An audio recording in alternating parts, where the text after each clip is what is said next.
আসসালামু আলাইকুম। কবিতা অসভ্য পাঠকরা। সভ্য সমাজের অসভ্য পাঠকরা, চোখে লোভ আর লালসা ভরা। হা করে সদাকার সদ্য লেখা কবিতা পড়ে, ওদের রাক্ষসে চোখ। কবিতার বক্ষ নিতম্ব অদৃশ্য দাড়ি কমা দেখতে পায় ওরা। ওরা হায়েনার চেয়েও ভয়ঙ্কর, নরম মাংসের নেশায় আসক্ত ওদের মন। ওদের বিষাক্ত লালা মরণ বেধি ভাইরাসের মতো। ওরা কামড়ে দিলে মৃত্যু হবে কবিতার, নির্মম মর্মান্তিক মৃত্যু। ওরা দল ভেদে উৎসব করে কামড়ায়, তারপর ছিঁড়ে বিড়ে খায় কবিতার প্রতিটি লাইন।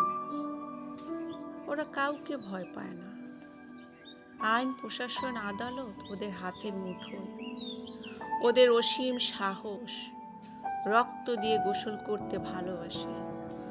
ওদের ভয়ে কুক্ষিগত করে রাখি নিজেদের এই অসভ্য নগরীর স্নিগ্ধ কবিতারা। আমার ইচ্ছে হয় ওদের চোখ তুলে নেই, ওদের দাঁত ভেঙে দিই, আর এই পৃথিবীর কবিতাদের নিশ্চিন্তে বাদযোগ্য করে দিই। Thank you.